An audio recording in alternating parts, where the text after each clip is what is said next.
We are live. This is the NBA Rundown. I'm your host, Fred Astaire. I'm going to unblur this. I don't even care. How are you guys doing today? Sorry, guys, I'm running late. Terrible things going on over here. I'm a little behind, but I've done the projections. And let's be honest, I know a lot about the NBA. We can do this. We can talk through this, but I want to hear you guys' thoughts. Usually I consume some other content, and I think that gives me a jumping off point because I'll either agree or disagree with what I'm listening to, and then it'll make me want to talk about it. But as far as for today, we're going to see how that goes. I feel so bad. I went 0-2 last night. Who saw that Indiana breakout performance coming? The Miami Heat game, I can criticize myself for that. And the other one, you know what I'm pissed about? So I left two freaking winners off the board. Tyler messaged me about the Knicks, and I said I wasn't sure because the Knicks had been playing so well over their last 10, but they had only been playing against poor players. And then I wanted to take the Warriors +2 and then win by 1 point. So, hey, maybe that could have gone either way. But a little disappointed that I bet the two winners and bet the two losers and left two winners off the board. So, man, it's just been that kind of season. But let's dive right in. Let me take a drink.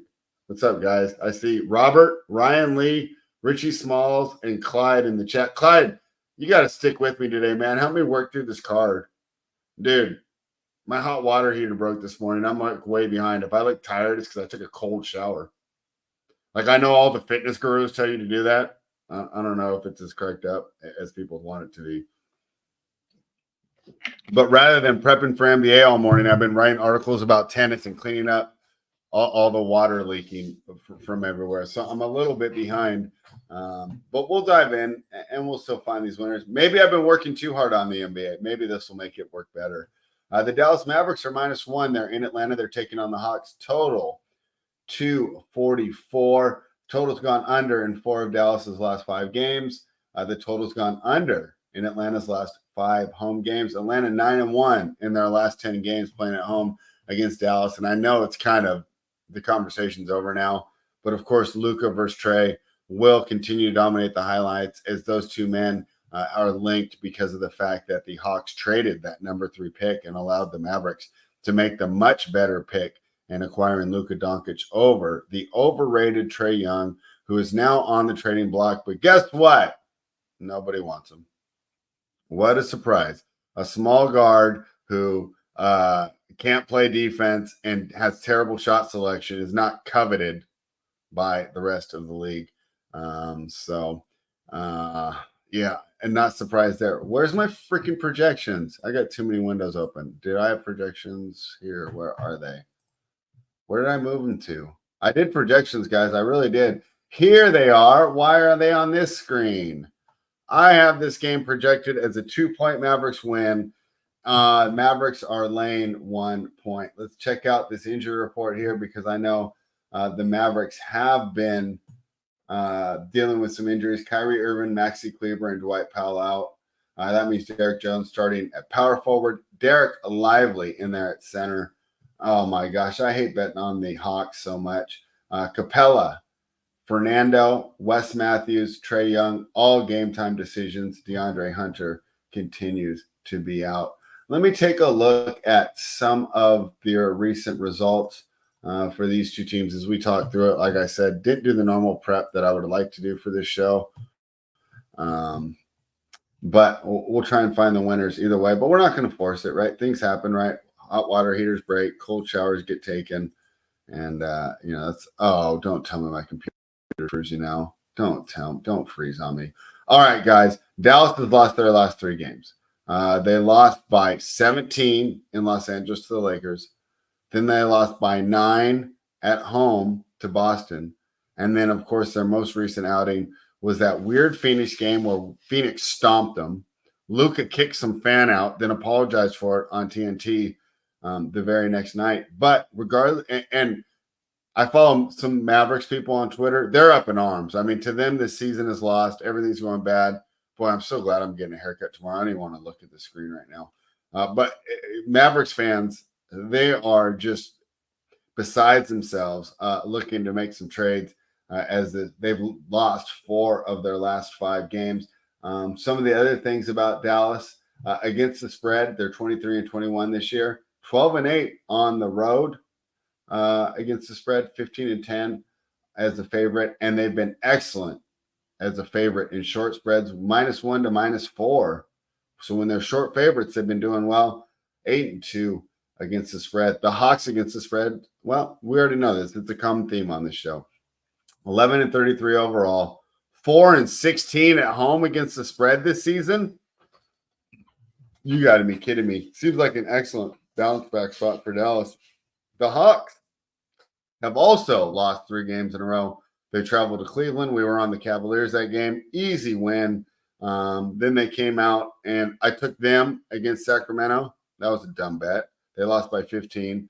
And then they followed that up, and I knew what to do that night. We took Golden State, and they got stomped by Golden State. So this is the dreaded first game home, back from a road trip.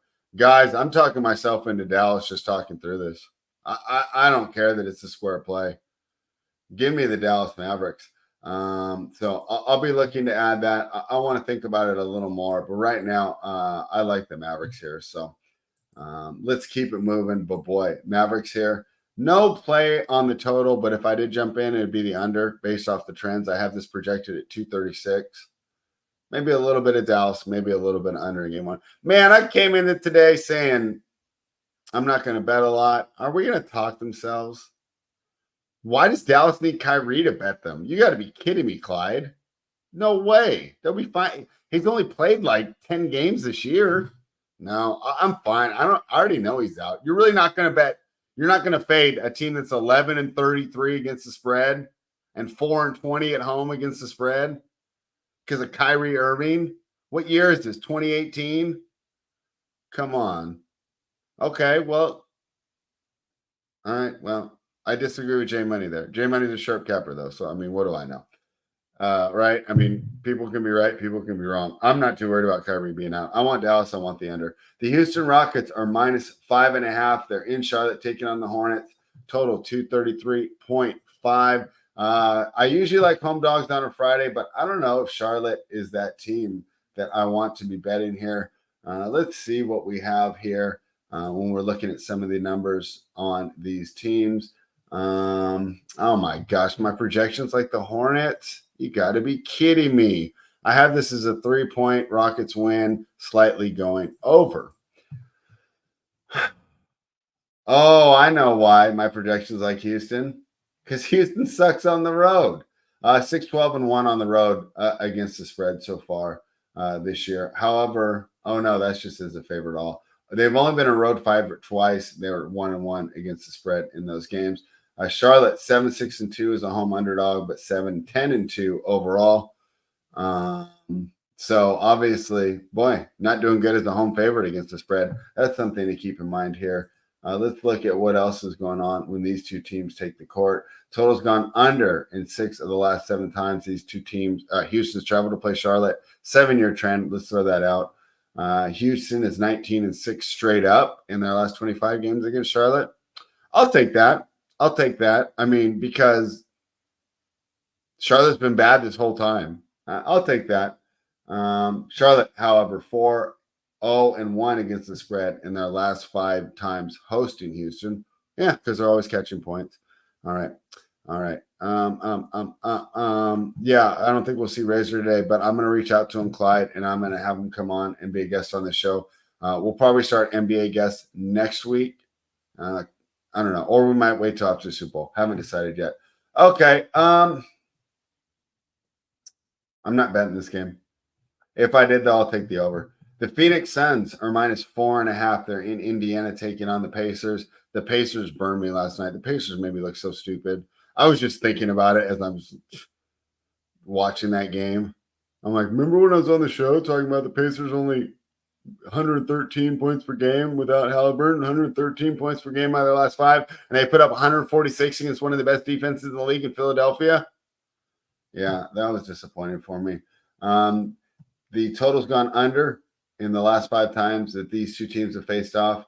Phoenix has won the last 5 times that these two teams have played. I have this game projected as a 3-point Suns win. Boy, after I completely got the Pacers wrong last night, I'm not sure what to make of it. Obviously, back-to-back gives the Suns a nice advantage there as far as the rest. Phoenix's most recent game was that win over Dallas, which was 2 nights ago.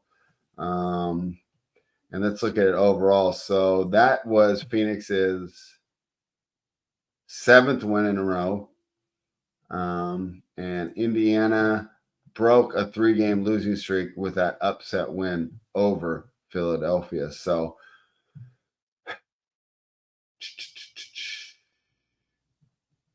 I don't know what to make of this game. I guess I lean towards taking the points here. I mean, that's what the projection's like. And I don't know. I really don't know what to make of this Indiana team because I got burned last night. I don't have a strong opinion on this one. Any of you guys want to get involved in this game? If so, I'll double back. But right now, I'm fine staying away from this one as well. The Los Angeles Clippers and Kawhi Leonard return to the scene of the crime. Yes, the place where Kawhi won. Not his only title, but his most recent title. Yes, the Toronto Raptors are catching 7.5 at home. Total is 235.5. My guess is I'm going to like the home dog again. Where are we at here? What did I project this at? Did I not type this one in? Oh my gosh, I'm so stupid. Oh, looks like I left this one off the list. I'm going to add it in right now. LA Clippers are minus 7.5. The total, what did we say the total was, guys? We said the total is 235.5. Let me see what my projections are. What did we project this game at? Close the model. Hold on, let me pull back up. I projected Toronto at 111.9. All right, guys. My guess is it's going to tell me to take the Clippers. Let's find out. I project the Clippers at 118. I mean, the Raptors, 118.7. Yeah, it has a 7-point win, and it has a 229 on a 235, but you never trust Raptors totals. Yeah, Ryan. I mean, the Pacers are a confusing team, dude. I'm fine staying away from their game. If you guys have an edge, let me know. I'll jump in. I'll talk about it with you. But I don't think we need to rush to bet on these Pacers right now, especially because they looked so much slower, and then they were just playing so up tempo last night. But back to this Clippers and Toronto game. The Clippers have quietly become one of the best teams in the NBA. Clippers 6-1 over their last 7 games. Total's gone over during those last 7 games. However, total's gone under in Toronto's last 5 times. So Clippers are going over. Raptors are going under. Let's look at some other stats when we're talking about these two teams. 7.5 points at home, man. That can be what's it called? Clippers have won 7 of their last 8 road games, and they've scored 128 or more in their last 6 games. They're 5-1 over. These teams landed at 246 on January 10th. So you can see some trends towards the over. Like we said, the Clippers have been playing well lately. Their most recent win was the 11-point win over the Lakers, where Anthony Davis showed why as soon as LeBron James retired, the Lakers will be irrelevant until they get a real star player. The Toronto Raptors have lost 3 in a row. Now, remember, Toronto's in a rebuild. They traded their best 2 players. They added some offense. They switched their identity, and they're under first-year head coach. This is a team undergoing a rebuild, so I expect there to be some growing pains as Coach Darko, I can't remember his last name or can't pronounce it.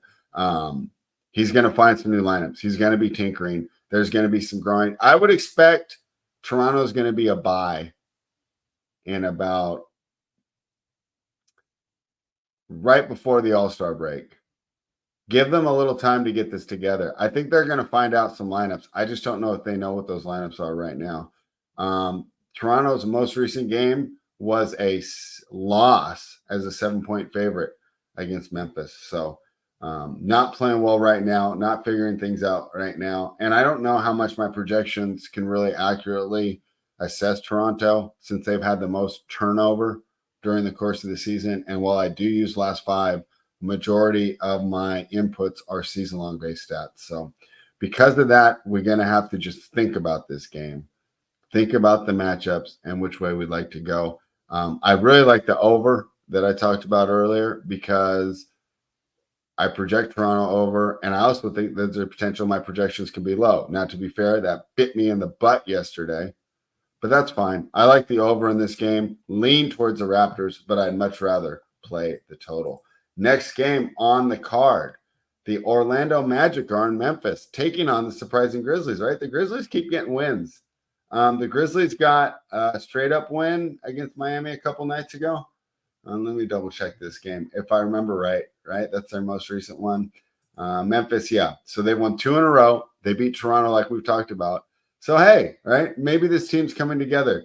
There's some guy that I always joke about when we're reading the starting lineup. Vince Williams ends up being pretty good, scored 25 in that win over Miami. So, once again, great grind culture is coming through. And Memphis has won 3 of their last 5 games, covered in 3 of those 5 as well. So, Memphis is winning straight out as dogs a lot. Now they're back at home. Let's look at how Orlando is doing. Orlando is on a downswing lately. They've lost 3 of their last 5. Their most recent game, they lost by 27 to the Cavaliers. So Orlando hasn't been playing as well. And I know the numbers are going to tell me to take Memphis because I remember punching them in and being kind of pissed. But then knowing that I sort and I do have last 5 in there, and the fact that Memphis has won outright as dogs in 3 of their last 5 games, of course it's going to tell me to take Memphis. So I don't know. Can I get there? But that's the only way I'm going to look here. Only way I'd look would be to the home dog. I have this game projected at 108 to 110. So that's a big edge to the over here. Is there a reason why I shouldn't play the over? Let's look at how these teams have been faring as of late. Oh, well, the total has gone under in 6 of Orlando's last 7 trips to Memphis. Orlando's gone under in 4 of their last 5 road games, and the total's gone under in 7 of their last 8 home games. So maybe I'm not sorting by recency enough, and that's why I'm projecting an over. Projections like the over. Trends love the under. Let's stay away from this game. If I were to get involved, screw that total. I'll take the +6 with the Grizzlies. The Oklahoma City Thunder are minus 1.5. They're in New Orleans. They're taking on the Pelicans. Total is 238.5.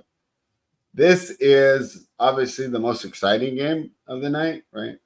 Cleveland, Milwaukee, whatever. I like this one better because we just saw Cleveland, Milwaukee.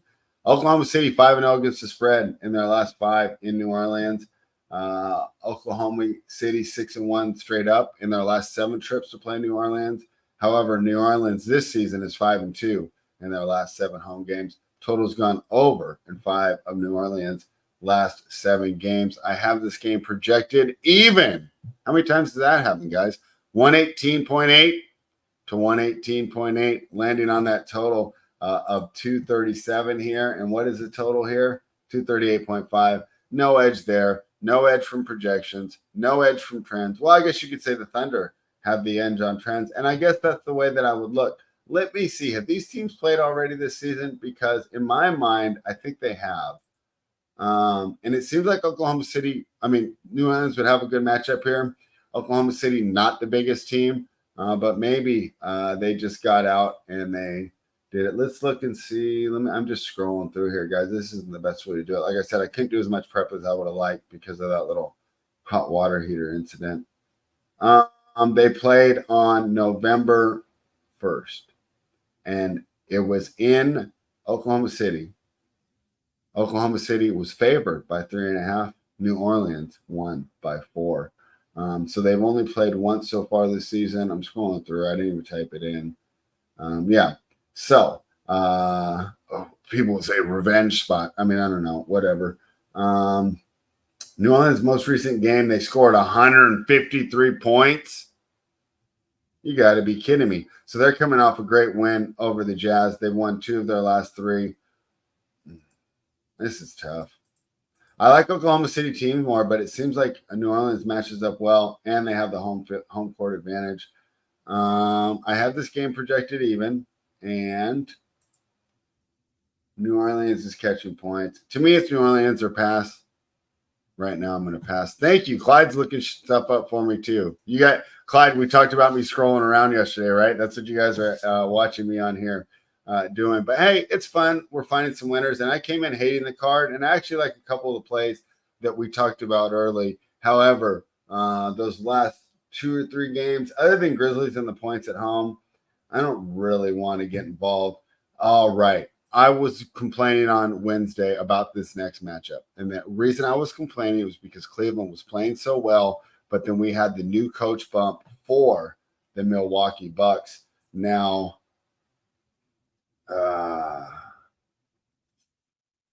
now they run it right back. So zigzags usually in effect. I don't know. This is another one. Oh man, you guys got to talk to me about this. I really don't know what to make of it. Does this? Normally the bump lasts one game, but Milwaukee is one of the best teams in the league. I mean, they're 31-13 now. I'm not sure what to do here. See what the projections say. I have this projected as a 4-point Milwaukee win, so it's telling me to take the Cavs. Have this projected at 238.4 on a total of 239. Oh my gosh. All right. If I have to play this game, I'm taking Cleveland. All right. I'm taking Cleveland, but I don't have to play it, and I probably won't. Cleveland 8-1 straight up in their last 9 games, 5-1 against the spread in their last 6 games. Milwaukee is 10-1 straight up in their last 11 home games against Cleveland, and Milwaukee 19-3 straight up in their last 22 games at home. Anything more about these teams that can maybe help us get to a side or a total? Overall this year, Cleveland 23-19 against the spread, 12-8 on the road, 8-8 as a underdog, but 7-4 as a road underdog. Milwaukee 9-14 as a home favorite, and only 17-27 against the spread at home. 9-14 against the spread, 16-26 as a favorite against the spread. Cleveland or pass, almost likely pass. But actually, boy, I might get close to Cleveland there. I like Cleveland, no play on the total. Final game of the night, the red-hot Portland Trailblazers. We talk about Memphis exceeding expectations and winning as an underdog. Portland has done the same. Portland is, let me pull up their most recent games. So they've won 3 of their last 5. Their most recent win was a 6-point, 137-131 win over the Houston Rockets as a 10-point dog. Before that, they covered against the Thunder in that crazy game that they probably should have won. So they definitely covered. They were plus 13.5. They only lost by 2, and they should have won that game. They got blown out by the Lakers. Did I have Portland there? I think I might have passed there, but boy, I bet you that 11.5 looked good, especially off them coming a straight up win over Indiana as a dog, and then a straight up win over Brooklyn as a dog. So Portland playing good basketball coming into this. San Antonio, most recent game, they lost by 26 to the Thunder. Before that, they lost by 10 to Philadelphia as a 13-point dog. So they covered. They beat Washington right before that, and then they also covered against Charlotte in the game before that Tyler and I talked ourselves into and then absolutely vomited when it did not go our way. I got to look at the injury report. How is Portland catching points here? Just off the strength of the fatigue? Trey Jones is a game-time decision, and I'm getting points with Portland? It doesn't make any sense. I have this projected as a 2-point Spurs win. I want the Blazers. Give me the Portland Trailblazers plus 3. All right. Kenny, my man. All right. This is the NBA rundown, but I'm all done.